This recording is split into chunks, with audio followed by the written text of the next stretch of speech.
Subscribe करें और bell दबाएं ताकि कोई खबर रह न जाए।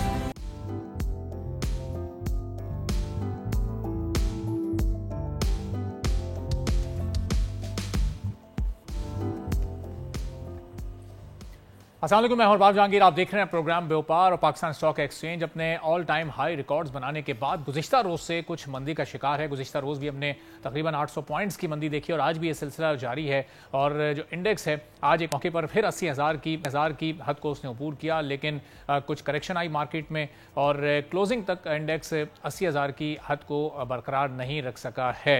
अब सूरत हाल आज क्या रही और क्यों गुज़िश्ता रोज़ से सिलसिला शुरू हुआ है, आगे किस तरह से आपके कारोबार का सिलसिला रहेगा। कफील अहमद बोल न्यूज़ के नुमाइंदा हमारे साथ मौजूद हैं, उनसे जानेंगे कि कारों की इस वक्त क्या सोच है और आज तमाम दिन कारोबार की क्या सूरत रही। तो कफील, गुज़िश्ता रोज़ भी हमने देखा कि मार्केट में मंदी रही थी और आज भी कुछ पॉइंट्स की कमी हुई, इसकी क्या वजूहत सामने आई है?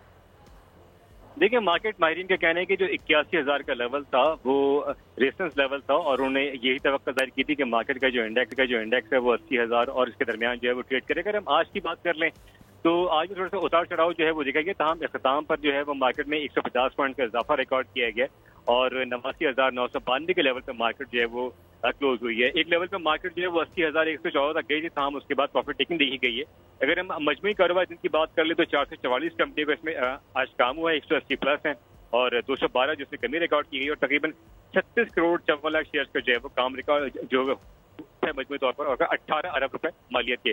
तो ओवरऑल सेंटिमेंट तो पॉजिटिव है मार्केट के अंदर, लेकिन थोड़ी बहुत जो प्रॉफिट टेकिंग की अगर हम बात कर लें तो वो भी आज देखी गई है और यही वजूहत है कि मार्केट एक बार 80,000 का लेवल तो उसको अबूर करने के बाद दोबारा मार्केट नीचे आई है। तमाम मार्केट माहिरीन कहते हैं कि फंडामेंटल खासे स्ट्रॉन्ग है और मार्केट जो है वो पॉजिटिव रहेगी। और कोई बड़े खतरे वाली है, कोई अलार्मिंग सिचुएशन तो इस वक्त नहीं है कफील, चूंकि गुज़िश्ता 2 रोज से हम इसमें मुतवातिर कमी देख रहे हैं? देखिए, इन्फ्लेशन के नंबर भी खातिर जो है वो कम हो चुके हैं। उसके अलावा अगर हम बात कर लें जो अपकमिंग मॉनेटरी पॉलिसी होगी उसमें भी यही तवक्को जाहिर की जा रही है कि जो आपकी शरह सूद है उसमें मजीद कमी का इम्कान जो है वो जाहिर किएगा। तो यकीनन ये मार्केट के लिए खासा पॉजिटिव होगा और ये वो तमाम चीजें जो कि मार्केट को बढ़ावा देने में खासा अहम किरदार अदा करें। ठीक है, बहुत बहुत शुक्रिया। कफील अहमद बोल न्यूज़ के नुमाइंदा हमारे साथ मौजूद थे। इस इंडेक्स में स्टॉक मार्केट की कमी आ रही है, लेकिन ओवरऑल इस वक्त सूरत हाल स्टॉक मार्केट में खासी बेहतर है। उसकी वजह यह है कि जब बजट आया तो कहीं कोई इजाफी बोझ या कोई मजीद टैक्स इस मार्केट पर, इस सेक्टर पर नहीं लगे, लेकिन दीगर हर तबका इस वक्त टैक्सेस की भरमार की वजह से परेशान है और हर एक सेक्टर अपने अपने तौर पर एहतजाज कर रहा है। कोई सड़कों पर हमें एहतजाज करता हुआ नजर आ रहा है और किसी को हम ये देख रहे हैं कि कुछ सेक्टर्स अदालत जाने की बातें कर रहे हैं। तो आखिर ये इस तरह की स्ट्रेटजी है, इस तरह की जो पॉलिसी है हुकूमत ने और FBR ने क्यों तरतीब दी है और ये क्या टैक्स कलेक्शन और टैक्स रेवेन्यू जो है इस टैक्स नेट को बढ़ाकर क्या बेहतर तरीके से कलेक्ट किया जा सकता था और जो फिगर्स अब जो अपने टारगेट सेट किए हैं FBR और गवर्नमेंट ने, क्या वो अचीवेबल हैं, क्या वो अचीव कर पाएंगे या नहीं, इस पर हम गुफ्तगू करेंगे। अमायद अशफाक तोला साहब टैक्स एक्सपर्ट हैं, हमारे साथ मौजूद हैं। बहुत शुक्रिया अमायद साहब, प्रोग्राम के लिए आपने वक्त निकाला। इस बजट में जो नए टैक्सेस जिस तरह से एक आम आदमी पर लगे, जिस तरह से बिजनेस कम्युनिटी पर लगे, जिस तरह से एक्सपोर्टर्स पर लगे, ओवरऑल पहले तो एक ओवरव्यू आप दीजिएगा कि ये इन टैक्सेस की शरह से आप मुतमईन हैं? कहीं सैलरीड पर्सन के स्लैब्स तब्दील कर दिए गए, टैक्सेस में वहाँ भी इजाफा हो गया, कहीं विद होल्डिंग टैक्स हम तनख्वाहों पर भी दे रहे हैं, मुख्तलिफ चीज़ों की खरीदो फरोख्त पर भी दे रहे हैं, इनडायरेक्ट टैक्सेस भी हैं, क्या कहेंगे इस पर? जी बिस्मिल्लाहिर्रहमानिर्रहीम, thank you very much. Sir देखिए, ये बजट जितने इसमें टैक्सेस लगाए गए हैं और बाय एंड लार्ज जिस सेक्टर पे लगाए गए हैं, मेरे ख्याल से ये आवाम की कमर तोड़ देने वाला बजट है। आप देखें, अभी 9,306 खरब FBR ने टैक्स रेवेन्यू इकट्ठा किया है और जो टारगेट ये कर रहे हैं इस माली साल के लिए वो 12,970 खरब है। अगर मैं जो इनकी प्रोजेक्टेड इन्फ्लेशन है 12% और जो GDP ग्रोथ ये प्रोजेक्ट कर रहे हैं 3.6%, अगर मैं उसको लेके चलूं तो 10,758 खरब रुपए ये इकट्ठा कर सकते हैं। ठीक है, अब इसमें भी इन्होंने 1.7 ट्रिलियन रुपीस के नए टैक्सेस लगा दिए ऑलरेडी। 512 अरब रुपए का एक गैप नजर आ रहा है मुझे। चले अगर आप 400 अरब रुपए एडमिनिस्ट्रेटिव मेजर से भी इंप्लीमेंट कर देते हैं, बाकी भी 100-125 अरब रुपए इस वक्त मुझे गैप नजर आ रहा है, डिस्पाइट द फैक्ट कि आपने दूध पे सेल्स टैक्स लगा दिया, डिस्पाइट द फैक्ट कि आपने जो एजुकेशनल जो बच्चों की चीजें होती हैं जिसमें स्टेशनरी हो गई, आइटम्स हो गई, उस पे सेल्स टैक्स लगा दिया। चले रिड्यूस रेट 10% पे लगाया है, लेकिन लगा तो दिया है। ये सारी चीजें महंगाई में कंट्रीब्यूट करेंगी और उसके साथ साथ जब अगर आप एक तनख्वाहदार तबके पे, जो मैं अभी भी यकीन से कह सकता हूं, मेरा ये व्यू है कि आपके मुल्क का सबसे डॉक्यूमेंटेड सेक्टर है, उस पे आपने टैक्स तो बढ़ा दिया, और 1 करोड़ से ऊपर जिसकी भी इनकम है उस पे बिजनेस या सैलरी, उस पे आपने एक 10% सरचार्ज भी लगा दिए। तो मेरे ख्याल से ये कुछ ऐसी पॉलिसीज हैं जो शायद रिविजिट होनी चाहिए, क्योंकि ये वरना हम बहुत महंगाई की तरफ चले जाएंगे।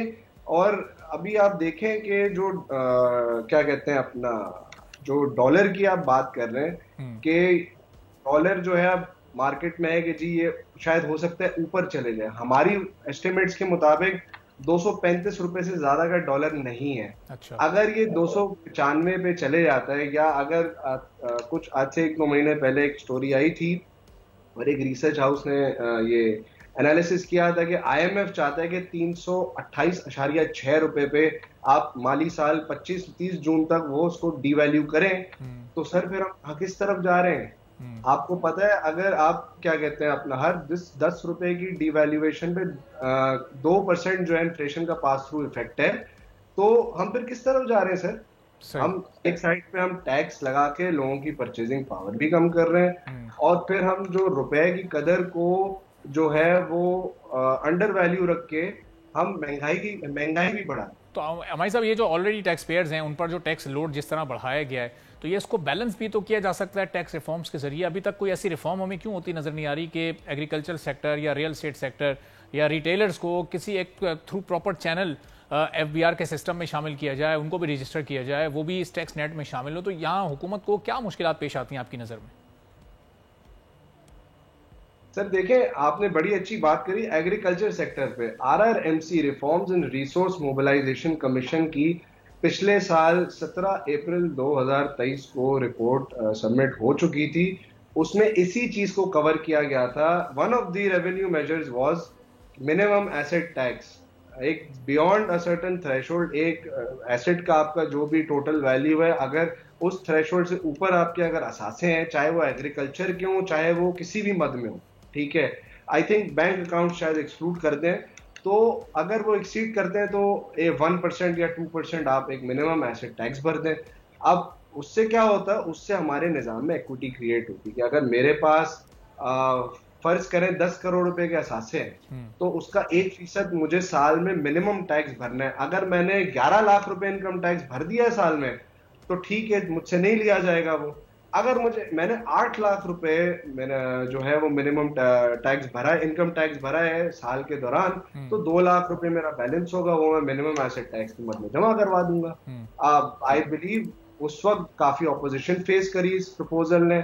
आज भी आप देखें बातें हो रही हैं कि जी प्रोविंसेस लेवी करेंगे एग्रीकल्चर टैक्स, ठीक है, लेकिन अभी आपके पास अगर फेडरेशन के थ्रू लेवी करना है, प्रपोजल ऑलरेडी मौजूद है। जहां तक आपकी बात है रिटेलर्स की, सर ये प्रपोजल भी RRMC की रिपोर्ट में पिछले साल से मौजूद है, जो इस अभी इंप्लीमेंट हुआ है कि जो 236G और 236H में अमेंडमेंट्स आई हैं इनकम टैक्स ऑर्डिनेंस के अब तमाम रिटेलर से 0.5% जो है वो उनकी जो भी परचेजेस स्टेज पे उस पर टैक्स ले लिया जाएगा। मेरे ख्याल से ये अगर पिछले साल हो जाता तो उसका हमें कोई तकरीबन 250 से 300 अरब रुपए इस माली साल में इकट्ठा हो चुका होता, जो कि हमने we have missed the bus, I believe. और हमारे साहब हम ये देख रहे हैं कि अभी पेट्रोलियम डीलर्स पर जब एक टैक्स लगा इजाफी, उन्होंने एक प्रोटेस्ट किया, एक स्ट्राइक कॉल की, वो टैक्स रिवर्स हो गया, FBR ने एक SRO जारी किया और वो टैक्स खत्म कर दिया। अभी हम देख रहे हैं फ्लावर मिल्स वाले इजाफी टैक्स पर वो एहतजाज कर रहे हैं, हो सकता है FBR उनका भी टैक्स खत्म कर दे। अब ये जो टैक्सेस खत्म हो रहे हैं प्रोटेस्ट के नतीजे में, ये भी फिर एक आम आदमी पर शिफ्ट होंगे। अब एक सैलरीड पर्सन क्या करे, वो सड़कों पर एहतजाज करता है, उसका ये टैक्स रिवर्स तो नहीं होता? सर देखिए, पेट्रोलियम पे जो टैक्स लगा था 0.5, यही जो अमेंडमेंट जिसकी मैं बात कर रहा हूँ ना, देखिए उनका थोड़ा सा मेरे ख्याल से गिला मुख्तलिफ था। वो उनका गिला ये था कि जी 156H में अगर वो अपने कमीशन पे 12% टैक्स दे रहे हैं, जो कि फुल एंड फाइनल है, तो फिर उनकी परचेज स्टेज पे 0.5% इकट्ठा अगर हो भी जाता है, अगर वो एडजस्टेबल है, तो उनकी जब उनका कमीशन पे tax he full and final है, तो उनका तो गिला ये था कि जी या आप मार्जिन बढ़ा दें हमारे, या ये टैक्स खत्म कर दें, ठीक है। तो वो एक टेक्निकल मेरे ख्याल से एक कानून की बहैसियत इनका एक वो था, गिला था। मैं ज्यादा टेक्निकलिटीज में नहीं जाना चाहूंगा, मगर अब देखिए ना सर, अब कब तक आप हड़तालें करते रहेंगे? ये मेरे ख्याल से हमारी सरकार को थोड़ा सा विल पावर, थोड़ी सी स्ट्रेंथ दिखानी होगी कि जो भी हड़तालें होती हैं, ठीक है, आप बैठ के बात करें, जाहिर है स्टेक होल्डर्स हैं, इनको इग्नोर नहीं किया जा सकता, लेकिन अल्टीमेटली हमें डॉक्यूमेंटेशन की तरफ तो सर बढ़ना है ना। अब देखें, ये 0.5% जो टैक्स लगा है, कोई इतनी बड़ी अमाउंट नहीं है। इसका प्राइमरी पर्पस ये होगा, 1-2-3 साल में आप देखेंगे कि जो ये ताजिर बरादरी है, ये टैक्स नेट में आ जाएगी। इसका मकसद ये है। दूसरी चीज, अगर आप डॉक्यूमेंटेशन पे मैं बात करूं तो देखें, एक्सपोर्टर्स को भी नॉर्मल टैक्स या मिनिमम टैक्स में ले आए। पहले ये था कि जी एक्सपोर्टर जो एक्सपोर्ट प्रोसीड आती थी 1% देके उसका फुल एंड फाइनल हो जाता था, कोई ऑडिट नहीं होता था, उसका कुछ भी नहीं। अब उसकी भी डॉक्यूमेंटेशन की तरफ हम जा रहे हैं, तो कुछ जैसे ये ताजिर वाला एक नाम, इस पर एक्सपोर्टर्स को भी बड़ा हमारे साहब जाहिर है उनको भी तहफ़्फ़ुज़ात हैं, रिजर्वेशंस हैं। अब ये जो अरबों खरबों की बात, ये टैक्स पॉलिसी, ये हुकूमत के काम, रिफॉर्म, जाहिर है ये मुश्किल बातें। और एक आम आदमी जो 60,000, 65,000, 70,000 रुपये कमाता है, जिसका टैक्स इस वक्त डबल हो गया 100%, ये उसको तो इससे कोई लेना देना नहीं है। उसके साथ हुकूमत ने इस बजट में ये क्या कर दिया, जिन पर टैक्स डबल हो गया, वो इनडायरेक्ट टैक्सेस भी देगा, जो ये 18% के GSTs हैं वो ये भी भरेगा जब वो अपनी ग्रोसरी करेगा। तो ये उसके लिए गुजारा करना मुश्किल, ये कितना मुश्किल हो गया है, ये मुमकिन हो सकेगा आगे चलकर उसके लिए सर्वाइव करना? सर मैंने शुरू में ही बोल दिया था, ये आवाम की जो है ना कमर तोड़ देगा ये बजट। हमें कुछ चीजें रिविजिट करनी चाहिए। देखिए, मैं तो इस हक में हुई ही नहीं कि सैलरीड क्लास पे आप टैक्सेस बढ़ाएं। इनफैक्ट मैं तो पिछले 2 साल से हर जगह यही तजवीज दे रहा हूं कि जी, जो अगर 6 लाख से ऊपर के आमदन पे टैक्स है सैलरीड इंडिविजुअल के लिए, तो वो थ्रेशोल्ड बढ़ा के 12 लाख कर दें सर। 50,000 रुपये महीने में आज किसका घर चलता है? बड़ी मुश्किलों से चलता है। उस पर भी अगर आप टैक्सेस बढ़ा देंगे, और सबसे ज्यादा जो परसेंटेज इफेक्ट अगर आप देखेंगे वो सबसे लोएस्ट थ्रेशोल्ड पे ही हुआ है। सही है, तो ये प्रोग्रेसिव रिफॉर्म लाए तो है, रिग्रेसिव मैनर में लाए, ये भी थोड़ा सा इनको रिविजिट करने की जरूरत है। अगर ये थ्रेशोल्ड आगे बढ़ाते हैं थोड़ा सा, और ये इनको जरा मार्जिन देते हैं, कोई 1 लाख तक का अगर मार्जिन दे देते हैं, तो फिर ये जो टैक्स का ये गैप आएगा, ये फिर कहां से पूरा करेंगे? इसके लिए अपने नेट को बढ़ाना पड़ेगा फिर? सर बिल्कुल आपको नेट को बढ़ाना पड़ेगा। मैं आपको एग्जांपल देता हूं। देखिए, पिछले साल एक्सपोर्टर्स का अराउंड एस्टिमेटेड 1.7 खरब रुपए का विंडफॉल हुआ। ठीक है, अब पिछले साल अगर फाइनेंस एक्ट में ये तरमीम ले आते जो ये इस दफा लाए कि नॉर्मल टैक्स में ले आए एक्सपोर्टर, तो ये कम से कम 300 से 400 अरब रुपए एडिशनल कलेक्ट कर चुके होते। अच्छा, अब क्योंकि इन्होंने नहीं किया, इसका खुमियाजा ये भुगत रहे सैलरी क्लास वाले। क्योंकि अब आपको जाहिर है IMF की कंडीशन है, ये रेवेन्यू टारगेट आपको मीट तो करना है। अगर पिछले साल आप ये टैक्स इकट्ठा कर लिया होता तो आज इस बजट में आपको सैलरी तबके पे टैक्स बढ़ाने की जरूरत ही नहीं होती। उल्टा आप शायद उनको रिलीफ भी दे सकते थे, आप इतनी स्पेस क्रिएट कर सकते थे। लेकिन आपने पिछले साल for whatever reason, I don't know, Allah सबके दिलों के हाल जानता है, मगर पिछले साल ये इंप्लीमेंट नहीं हुआ। और क्योंकि नहीं हुआ, इस साल फिर जाहिर सी बात है जो सबसे डॉक्यूमेंटेड सेक्टर है वो खमियाजा भुगत रहा है। फिर हमारे साहब, ये खमियाजा ये सिर्फ इस साल तो नहीं भुगतना ना, यानी एक सैलरीड पर्सन अगर कुर्बानी दे रहा है, ये 1 साल की या 2 साल की तो बात नहीं है। ये अभी जो ये 13,000 अरब अगर जमा भी कर लेते हैं तो इसमें सूद भी निकल जाएगा, इसमें NFC के सूबों का अमाउंट भी निकल जाएगा, तो आखिर में तो कुछ भी नहीं बचेगा गवर्नमेंट के पास मुल्क की मईशत को बेहतर करने के लिए। यानी अगले साल भी इससे बुरी तस्वीर एक सामने आएगी खुदा न खास्ता, और फिर उससे अगले साल और हालात खराबी की तरफ जाते रहेंगे अगर कोई बड़े रिफॉर्म्स ना हुए तो। सर देखिए, आपने जो बात करी ना कि फेडरल गवर्नमेंट के पास कुछ भी नहीं बचेगा, देखिए इसका सबसे मेरे ख्याल से आप जो एक होते हैं writing is there on the wall, एक सामने जो एक हल है, अगर आप रुपए को अपनी ट्रू वैल्यू पे ले आए, जो कि हमारे एस्टिमेट्स के मुताबिक 234 से 235 है, सही है, गोल्डमैन सैक्स के मुताबिक 226 है, एक और रिसर्च हाउस है वो बोलते हैं जी 243 है। अगर आप इसको रीवैल्यू करके अपनी मार्केट डिटरमिन रखें, सही है, आर्टिफिशियली पैग ना करें, मार्केट, हम तो बोले मार्केट डिटरमिन करें। जब आप उसको रीवैल्यू करेंगे तो लाजमी बात है आपकी महंगाई में अपने आप बेहतरी आएगी। जब बेहतरी आएगी तो आपके पास इंटरेस्ट रेट गिराने का एक जवाब पैदा होगा। 1% इंटरेस्ट रेट अगर आप गिराते हैं तो आपके 434 अरब रुपए डेट। और हमारे साहब अगर ब्रीफली बता सकें चंद सेकंड्स में कि ये फिर इन्होंने आर्टिफिशियली क्यों इसको स्टेबल किया हुआ है 280 के अराउंड? सर आप पूछ ले रेलेवेंट अथॉरिटी से पूछ ले, वही बता सकते हैं। इस सवाल का मेरे पास तो कोई जवाब नहीं। और ये जो 45 रुपए का तकरीबन ये फर्क है, ये ज़ाहिर सरकारी खजाने में ही जा रहा है। सर देखिए ये अब मेरे ख्याल से अभी मीडिया में भी आ चुकी है बात, 7.5 अरब डॉलर जो है ये मार्केट से परचेस कर चुके हैं। जो मेरे ख्याल से ऑलरेडी इनको एलसी सरेंडर होने ही थे डॉलर स्टेट बैंक को, वो उन्होंने पहले ही परचेस कर लिए। तो मेरे ख्याल से अगर मार्केट डिटरमिनेंट रेट पे अगर ये बेहतर होता कि ये सरेंडर हो जाते बनिस्बत इसके कि इन्होंने महंगे रेट पे परचेज किए, तो शायद मेरे ख्याल से थोड़ा सा नहीं अच्छा खासा मेरे ख्याल से फर्क आना शुरू हो जाता आपकी रुपए की कदर में। ठीक है, बहुत बहुत शुक्रिया अमायद अशफाक साहब, माहिर टैक्स उमूर हमारे साथ मौजूद थे। ब्रेक लेते हैं यहाँ पर, और ब्रेक के बाद जब वापस आएंगे तो कुछ और अहम मौज़ूआत हैं जिस पर गुफ्तगू करेंगे।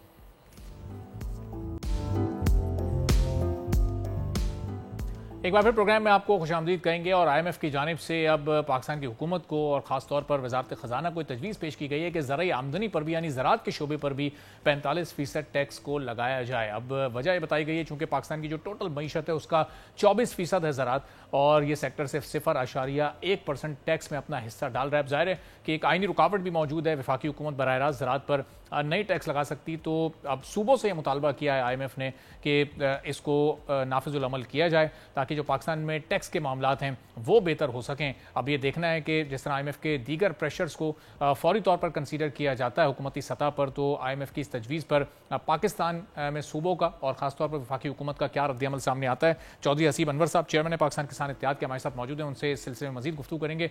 तो चौधरी साहब, हम देखते हैं कि IMF की जो भी तजवीज़ होती है, जो हुकूमत के फ़ायदे की तजवीज़ होती है वो हुकूमत मान लेती है और फौरी अमल भी हो जाता है। अब अगर ये 45% टैक्स की तजवीज़ सूबे मान लेते हैं तो ज़राअत के शोबे को लेकर क्या सूरत हाल पैदा हो सकती है? चूँकि एक इल्ज़ाम बार बार इस शोबे पर यह लगता है कि ये इकॉनमी का 24% है लेकिन ये टैक्सेस में अपना हिस्सा नहीं डाल रहा है। बिस्मिल्लाहिर्रहमानिर्रहीम। आपने जो अभी IMF की बात की, जो भी गवर्नमेंट ने ऐसा डिसीजन लेना होता है वो IMF के खाते डाल दिया जाता है। अब गवर्नमेंट ने 3,900 गंदम की इमदादी कीमत अनाउंस की, लेकिन उस कीमत पर 1 किलो भी गंदम नहीं खरीदी गई। फी एकड़ मेरे काश्तकार की जेब से 1,500 रुपए मन के हिसाब से तकरीबन 40 से 50 हजार एकड़ 40,000 रुपए तक फी एकड़ पैसा निकाल लिया गया। अब यहाँ पर बात की जा रही है इनकम टैक्स की। पहले मेरे काश्तकार की इनकम तो इंश्योर कर दी जाए। वो बेचारा तो हर फसल में नुकसान कर रहा है, जो फसल लगाता है उसी के अंदर उसको नुकसान हो रहा है। इस टाइम जितनी इनपुट्स हैं उनके रेट्स बेतहाशा बढ़ा दिए गए हैं, और जो किसान की फसल उतरती है उसको औने पौने दामों किसान से लूट लिया जाता है। चाहे वो मकई की फसल हो, चाहे वो चावल की फसल हो, चाहे वो गंदम की फसल हो, चाहे वो कपास की फसल हो, चाहे वो गन्ने की फसल हो। गन्ने के काश्तकार को अभी तक पिछले साल के पैसे ही वापस नहीं मिले और अगली फसल आने के लिए तैयार है। गंदम के अंदर उसने नुकसान किया। पिछले साल वजीर आजम पाकिस्तान ने जो कपास की इमदादी कीमत अनाउंस की, किसी एक काश्तकार को इमदादी कीमत नहीं मिली। इस वक्त मकई का मार्केट का रेट 2,2100 रुपया है। अगर सारी मकई बेच भी दी जाए फिर भी खर्चे ही पूरे नहीं होते। IMF की ये जो तजवीज है कि ज़राई इनकम के ऊपर टैक्स लगाया जाए, पहले कम से कम उसकी इनकम तो इंश्योर कर दें आप। जब वो बेचारा किसी इनकम में होगा तब आप उसे टैक्स भी ले लें। इस वक्त मेरे इजला की पोजीशन ये है कि जहां गंदम लोगों ने उठा ली है वहां पर अगली फसल काश्त ही नहीं हुई। फसल काश्त ना होने की 2 वजूहात हैं। एक तो काश्तकार के पास इतने पैसे ही नहीं थे कि वो अगली फसल काश्त कर सकता। दूसरा, उसका कॉन्फिडेंस इतनी बुरी तरह शेक हो चुका हुआ है, वो इस कदर परेशान है तो कि जो ये तो आप बात करें उस छोटे काश्तकार की मुश्किलात का ना, जो बड़े बड़े जमींदार हैं, जिनकी बड़ी बड़ी मिल्स हैं, जिनके बड़े बड़े कारोबार हैं, वो तो ज़ाहिर है ये मुश्किलात नहीं फेस कर रहे। क्योंकि आप देखें कि बहुत सारे ऐसे भी सैलरीड पर्सन हैं, तनख्वाहदार तबका, जो कि जिनकी बहुत कम तनख्वाहें लेकिन उस पर टैक्सेस को डबल किया गया है। तो अब वहाँ से भी ये डिमांड आती है कि भाई इस सेक्टर को क्यों आपने एग्जाम्पशन दी हुई है, कम से कम उस बड़े लेवल पर तो आप टैक्सेस को आयद कर दें। गुजारिश ये है कि पाकिस्तान में 92% लैंड होल्डिंग 12.5 एकड़ से कम के काश्तकार की है। आपने अगर टैक्स लगाना है तो आप जो पीछे वाला 8.5 एकड़ का 8.5% वाला काश्तकार है, जिसके पास लैंड होल्डिंग ज्यादा है, जो कि इन असेंबलियों में बैठे हैं, किसान के नाम पे या जिम्मेदार के नाम पे बैठे हैं, आप उनसे टैक्स लें, आप वहां से शुरू करें, बजाय इसके कि वो गरीब काश्तकार जो खाद की बोरी खरीदता है तो इस हुकूमत को टैक्स देता है, डीजल खरीदता है तो इस हुकूमत को टैक्स देता है, बिजली जलाता है तो इस हुकूमत को टैक्स देता है, अपनी फसल के ऊपर कोई स्प्रे करता है तो इस हुकूमत को टैक्स देता है, कोई बीज अपनी फसल लगाने के लिए लेता है तो इस हुकूमत को टैक्स देता है, अपने घर की जरूरियातें जिंदगी जिसमें घी, आटा, चीनी, चावल जो खरीदता है तब इस हुकूमत को टैक्स देता है। उस बेचारे को कम से कम सांस लेने के काबिल साहब, ये तो आप बिल्कुल सही कह रहे हैं कि एक छोटा काश्तकार बिल्कुल उसी तरह परेशान है जिस तरह दीगर सेक्टर के पिसे हुए तबके परेशान है, लेकिन ये जो 92% की आड़ में बाकी 8-8.5% लोग छुप रहे हैं, तो फिर ये इन्हें भी तो आप ही लोगों को एक्सपोज करना पड़ेगा, आप ही को आवाज उठानी पड़ेगी कि हाँ इनसे शुरू करें, इनसे पहले 8.5% से मुकम्मल तौर पर टैक्स लें, फिर उसके बाद हम सोचेंगे कि क्या करना है। जी मैं यही तो कह रहा हूं, ये जो 8.5% वो लोग जिनकी ज्यादा जमीनें हैं, जो जिनके पास बड़ी लैंड होल्डिंग है, उनमें से 95% लोग तो असेंबलियों में बैठे हैं। क्या सिंध असेंबली के अंदर कितने परसेंट इंडस्ट्रियलिस्ट बैठा हुआ है? वहां पे सारा बड़ा जिम्मेदार बैठा हुआ है। पंजाब के इन अजला से जो जाके असेंबलियों में बैठे हैं, जो कि असेंबलियों में बैठ के ना किसान की बात करते हैं ना ज़राअत की बात करते हैं, जो वहां बैठ के सिर्फ मरात ले रहे हैं, ये वो 8% में से हैं। आपने अगर टैक्स लगाना है, यही लोग इस मुल्क की शराफियां हैं। चलें, बहुत बहुत शुक्रिया सी बनवर साहब, चेयरमैन पाकिस्तान किसान इत्तेहाद हमारे साथ मौजूद थे।